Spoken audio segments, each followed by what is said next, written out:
qui aimez beaucoup plus suivre votre mission. La vérité première, une émission qui base beaucoup plus sur la vérité qui est échangeable, présentée par moi, votre humble serviteur Djourou Adjon avec cette grande équipe technique qui m'accompagne toujours à chaque fois. J'ai dit comme ça déjà. Merci à Merli Nonga la 40 à 45.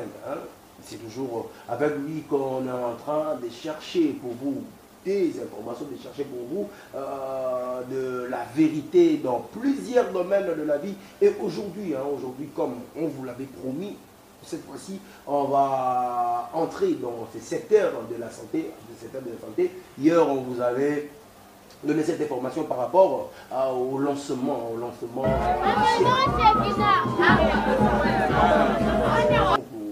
lutter contre la polylytique. On avait aussi promis encore un peu de plus d'entrer en profondeur aujourd'hui pour vous expliciter cela ensemble avec le docteur Bonheur Nestor Chitekou. Le docteur Bonheur Nestor Chitekou, il est le chef de la division provinciale de la santé du Congo central. Mais avec beaucoup plus de précision, vous en aurez maintenant là, parce que je ne suis pas seul, il est déjà là, nous sommes venus dans son bureau pour parler sur la poliomyélite. Vous vous posez trop de questions, la poliomyélite, c'est quoi la poliomyélite? C'est quoi son origine?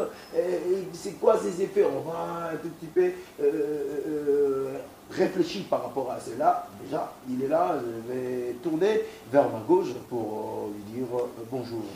Bonjour, monsieur le journaliste. La santé. Oui, ça va. La santé, ça va. Voilà, c'est là que nous suivons ce moment. Je viens à peine de leur dire que vous êtes docteur, le chef de division provinciale de la santé au Congo central, mais avec beaucoup plus de précision, qui est le docteur Bonheur Nestor. Oui, merci. Comme vous venez de le dire, je m'appelle Nestor Bonheur Chitekou Kaboto. Je suis le chef de division provinciale de la santé du Congo central. Voilà.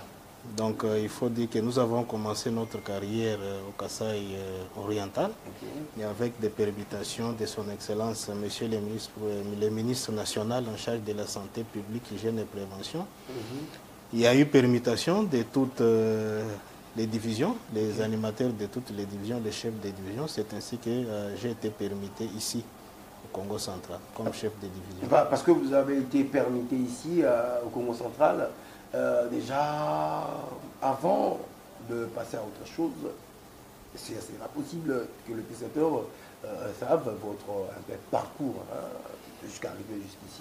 Oui, donc nous avons fini les études de médecine depuis 2006 et de là nous avons commencé à prester dans un hôpital général de référence au Kasaï oriental, l'hôpital général de référence de Bibanga comme médecin traitant et en 2010 médecin chef de staff et là quelques mois nous avons été nommés comme médecin directeur et nous avons travaillé là-bas pendant plus de 10 ans, de 11 ans même. Quitté médecin directeur, médecin chef de zone de santé de la zone de santé de Bibanga. Et de là, nous avons été promis comme médecin chef d'antenne, PEV, en Bujumaï. De là, comme chef de division, où nous avons passé près de 5 ans avant que cette permutation nous amène ici au Congo central. Alors, monsieur le docteur, vous êtes ici déjà par quelque temps, déjà l'ambiance, vous trouvez comment? Oui, ça va. C'est comme le président de la République l'a voulu. Donc, on est Congolais. Partout où nous retrouvons, nous allons mener la vie normalement comme d'habitude. Voilà, une petite précision. Avant maintenant d'entrer dans le vif de notre sujet, vous êtes docteur, médecin, vous êtes spécialiste Effectivement, spécialiste en santé publique. Nous avons fait l'école de santé en 2014-2015. Avant de rentrer, là où nous avons été comme médecin directeur, et puis quelques mois plus tard, nous avons été promis chef de zone après avoir terminé l'école de santé. Et de là, on est parti chef d'antenne, chef de division, jusqu'à maintenant. Voilà, docteur Bonheur Nestor Chitekou, vous venez à peine d'écouter ce qui est le docteur. Il a essayé un peu de paraphraser en quelques lignes, parce que si on essaye de prendre le temps de lui poser des questions, il a étudié où, on ne va pas parler du sujet qu'on avait prévu pour vous aujourd'hui.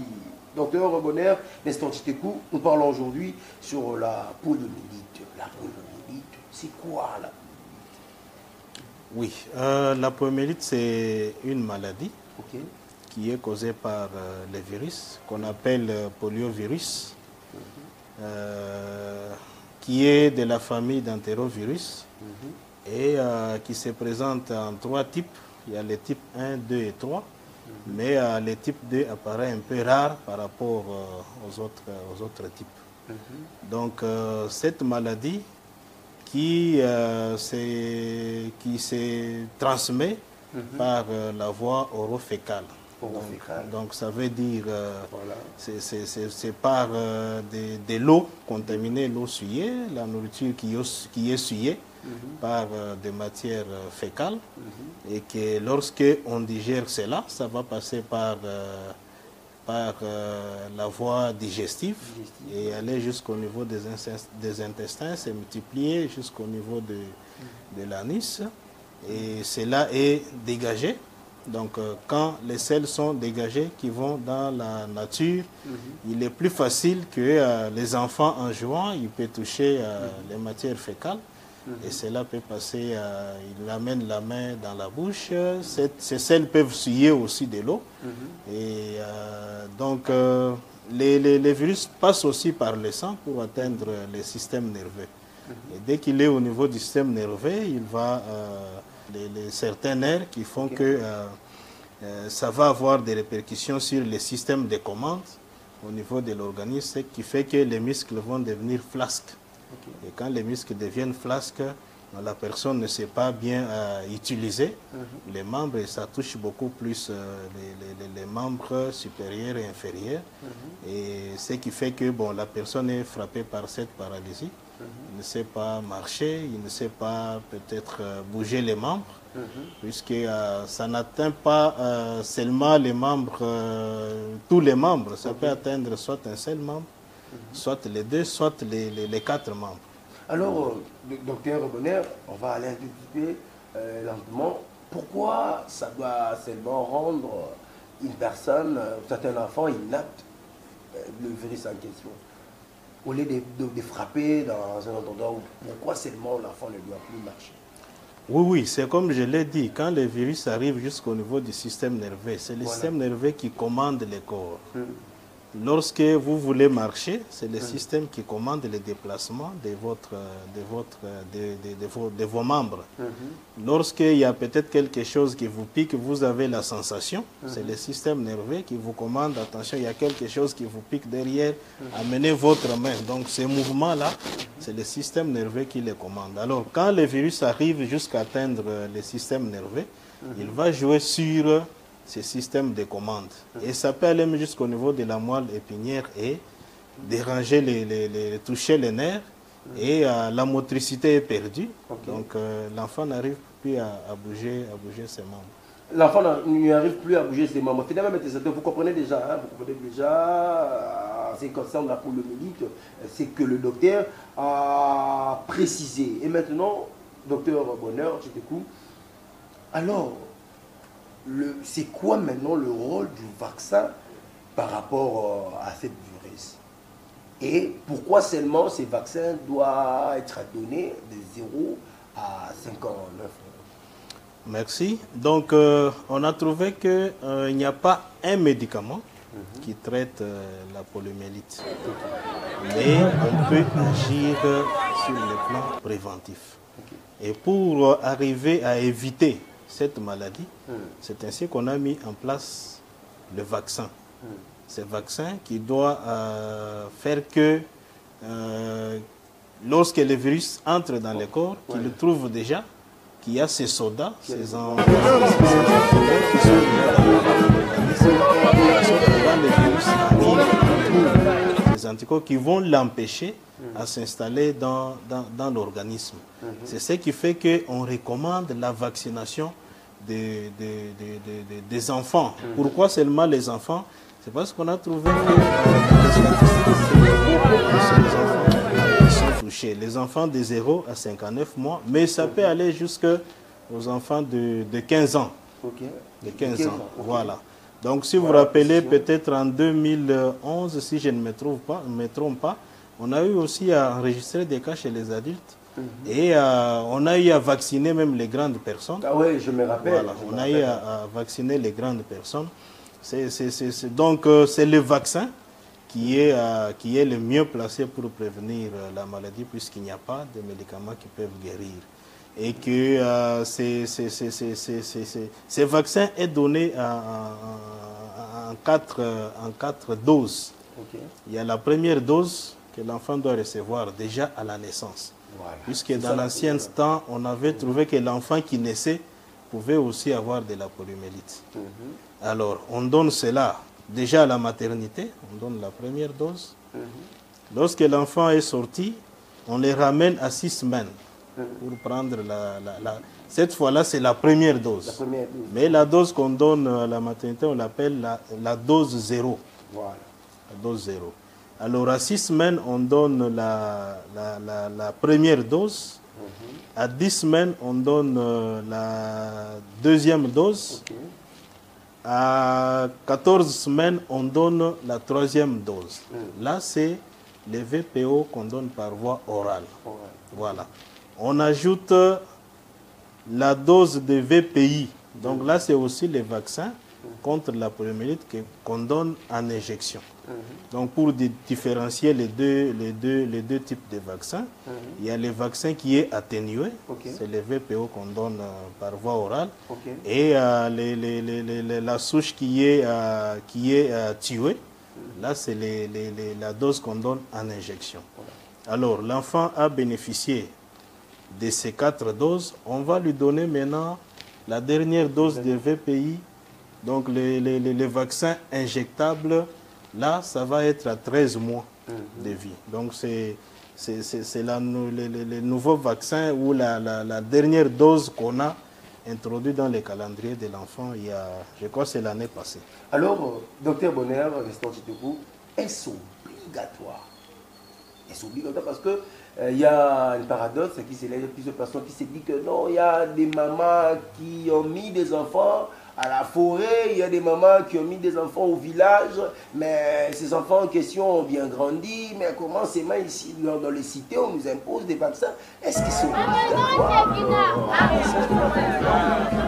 Tout ce que vous venez à peine d'expliquer, l'enfant a cette obligation de se vacciner. Effectivement, c'est très, très, très obligatoire pour chaque enfant de bénéficier. Il y a des maladies que nous il y a eu des moments où il y a eu l'épidémie qui avait frappé. Là, c'était avec les poliovirus sauvages qui a eu à ravager, ramasser, tuer et laisser beaucoup d'infirmes. Donc, ce qui fait que ces enfants qui sont restés ou qui restent sans être vaccinés constituent un danger pour le pays. Parce que quand cet enfant qui n'est pas vacciné, qui n'a pas des anticorps dans son corps qui peuvent lutter contre cette pénétration de ces virus, une fois que les virus entrent dans son corps, qui trouve que c'est un terrain qui peut être très favorable pour lui, donc cet enfant va développer la maladie. Et comme je vous ai dit, la transmission, c'est par voie orofécale. Voilà. Mais il y a aussi au début, comme le virus qui passe par la voie orale, il va passer par la gorge. Et là, même la transmission par des gouttelettes peut aussi se faire. Donc, ce qui fait qu'un enfant qui est resté sans être vacciné constitue un danger. Et deuxièmement, il y a aussi les poliovirus circulants. Donc, pour ces enfants qui n'ont jamais bénéficié de vaccin, il dépasse même le temps pour lesquels il devrait prendre les vaccins.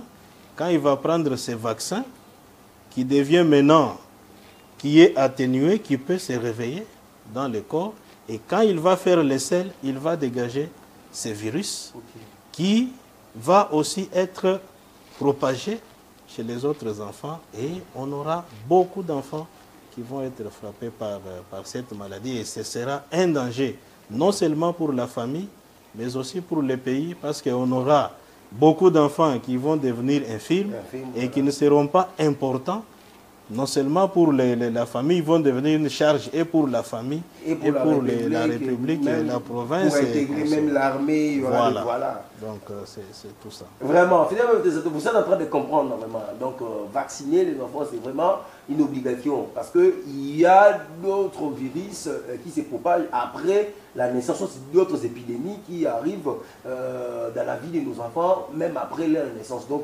la vaccination vraiment est obligatoire. Parce que nous parlons de la poliomyélite, docteur Bonheur, Nestor Chitekou, à part ne pas marcher, comment peut-on reconnaître encore que l'enfant est atteint de la poliomyélite? Oui, donc il y a une définition simple qui est communautaire. C'est tout enfant qui marchait, mais qui ne marche plus. Qui rampait, mais qui ne rampe plus. Donc déjà, dès que la communauté est devant un cas comme ça, il faut déjà se dire qu'il faut soupçonner la poliomyélite. Et cette fois-là, on parle de la paralysie flasque aiguë. Alors là, le système de santé est bien organisé. L'infirmier titulaire a la possibilité d'informer le bureau central, et à son niveau, il fait les investigations. On prélève les sels qu'on doit acheminer au laboratoire spécialisé, à l'INRB, pour qu'on puisse examiner ces sels et nous dire si réellement c'est un cas de poliomyélite ou ce n'est pas le cas de poliomyélite. Mais déjà, un enfant qui marchait, qui ne marche plus, donc tout enfant de 0 moins à 15 ans, qui marchait, qui ne marche plus, qui rampait mais qui ne rampe plus, on soupçonne déjà cette maladie. Est-ce qu'il y a aussi de la fièvre si Effectivement, lorsque les virus entrent dans le corps, il y a une période jusqu'à 7 à 10 jours pour que les manifestations ou les signes se manifestent. Donc là, nous avons par exemple la fièvre. L'enfant peut faire de la fièvre, il fait la diarrhée, il a des maux de tête et il a aussi des vomissements par moment. Et puis, c'est cette paralysie qui va s'installer. Mais ça peut aussi arriver que ça puisse atteindre les muscles qui aident à la respiration. Dès que ces muscles sont atteints, donc là, ça va mener à la mort puisque l'enfant ne saura pas respirer pour prendre de l'oxygène de l'extérieur et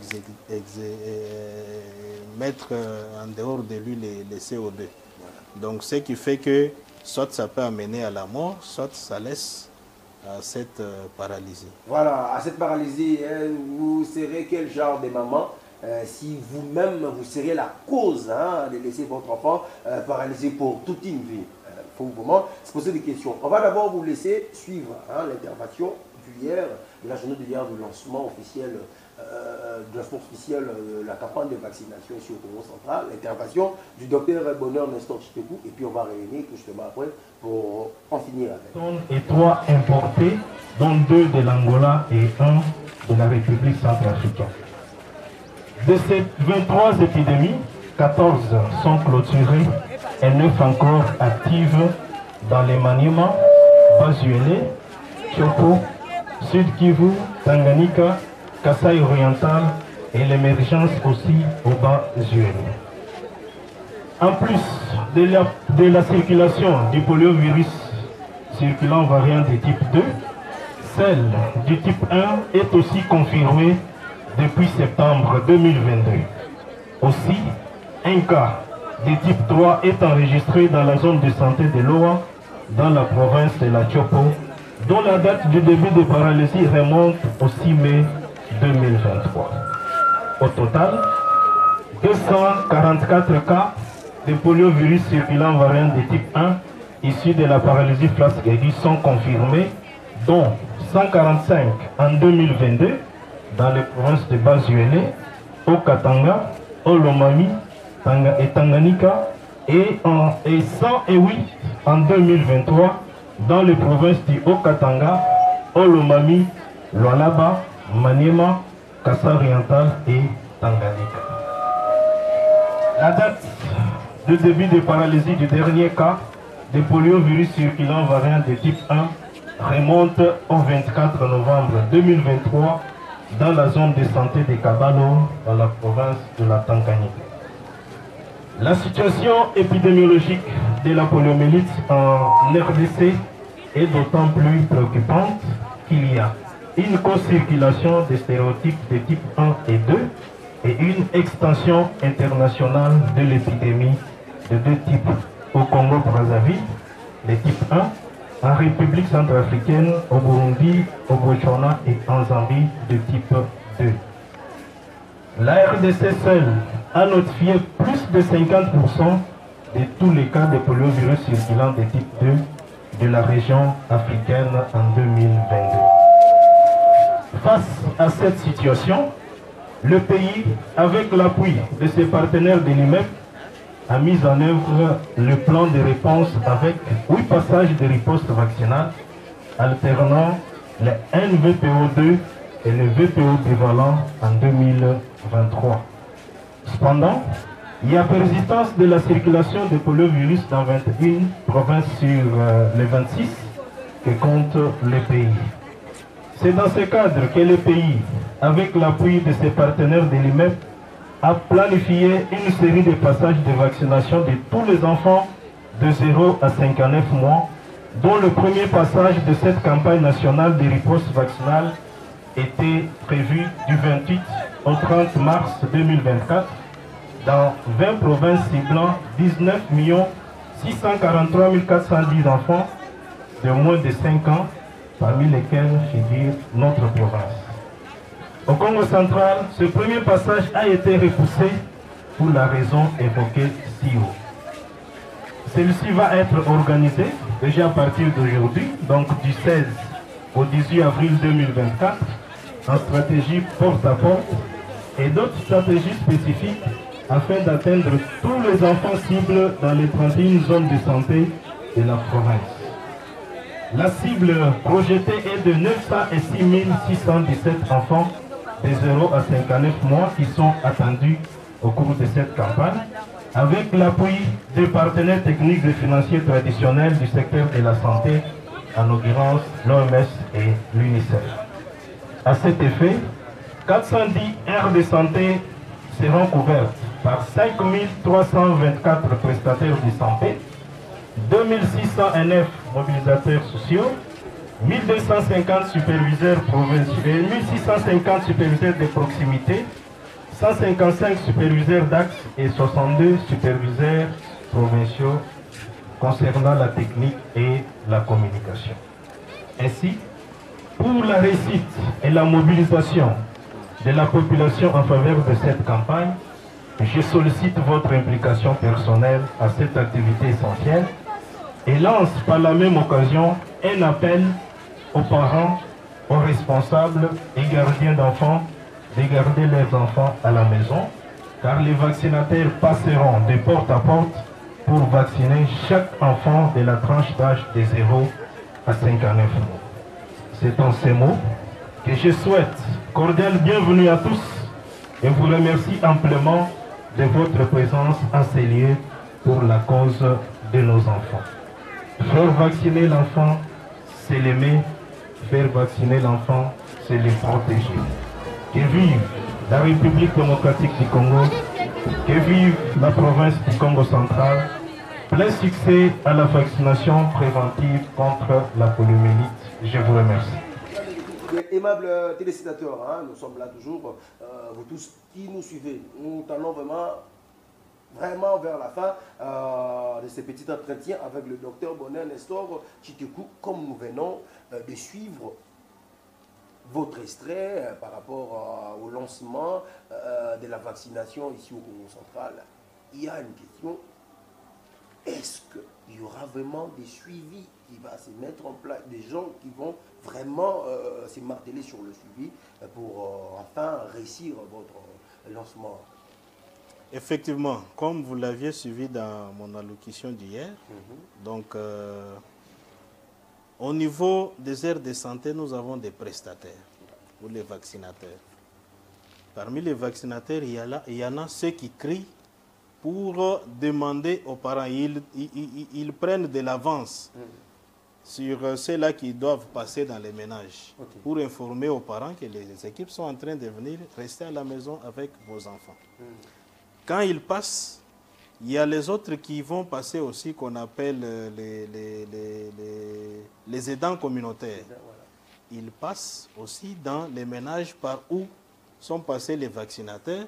Cette fois-là, c'est le passage des vaccinateurs. Ils ont aussi des fiches pour écrire les noms de ces enfants, prendre les adresses et ramener auprès de l'infirmier titulaire qui doit à son tour mobiliser encore la même équipe qui doit repasser pour vacciner ces enfants aux heures convenues avec les parents. Alors, ces vaccinateurs sont supervisés par...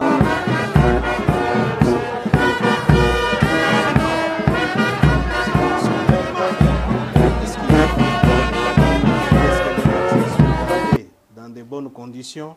Est-ce qu'ils administrent correctement les vaccins? Est-ce qu'ils marquent les enfants au doigt, qui signifie que cet enfant réellement est-ce qu'ils marquent au niveau des murs pour savoir autant d'enfants ont été identifiés dans ces ménages qui doivent prendre les vaccins, autant sont déjà vaccinés, il reste autant où il n'en reste pas. Alors, quand les superviseurs de proximité sont là, ils sont aussi supervisés par les superviseurs d'axe, toujours au niveau de la zone de santé. Donc, ceux-là peuvent superviser autant des aires de santé.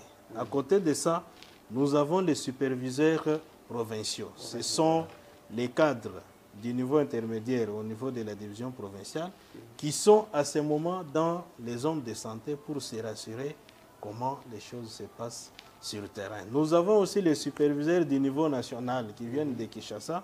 Donc, vous comprenez que c'est une grande équipe qui est mobilisée d'abord, hein? C'est quoi comme ça?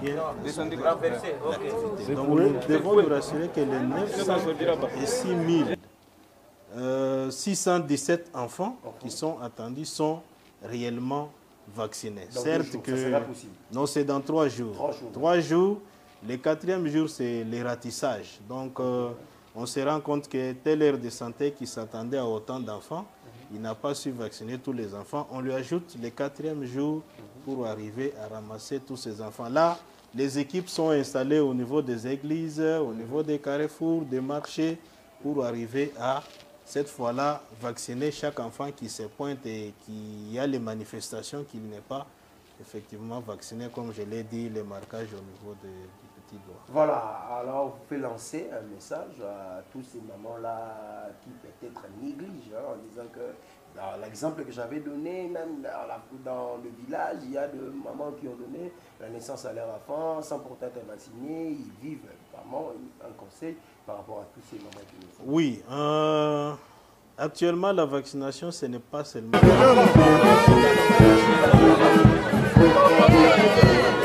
et les gardiens des enfants. Donc, nous lançons le message aux parents et gardiens des enfants. Maman, vous avez mis au monde, papa, vous avez mis au monde, vous avez été protégé par vos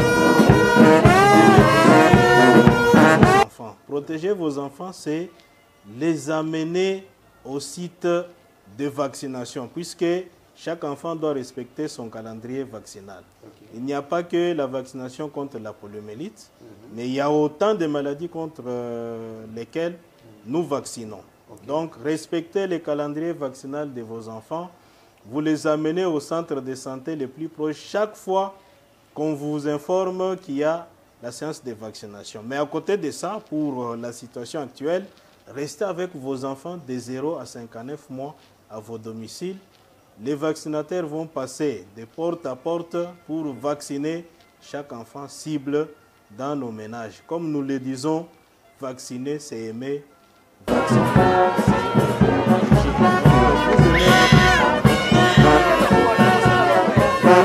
puisqu'il va devenir une charge pour vous s'il tombait, s'il faisait la poliomyélite. Mais au contraire, il pourra vous aider lorsqu'il sera en bonne forme, lorsqu'il va grandir, il pourra vous épauler dans vos charges dans les jours à venir. Non seulement pour votre famille, mais aussi et surtout pour les pays et même le monde entier. Voilà. Voilà, merci docteur. C'est moi qui vous remercie. Voilà. On va parler sur la polémique, fidèle, aimable téléspectateurs. Hein. On a vraiment essayé un tout petit peu d'entrer à la profondeur sur le certain. Vous avez bien saisi hein, le docteur Bonheur Nestor Chitekou. Il est le chef de division provinciale de santé du Congo central. Vous avez tous compris. Et hier, ils ont lancé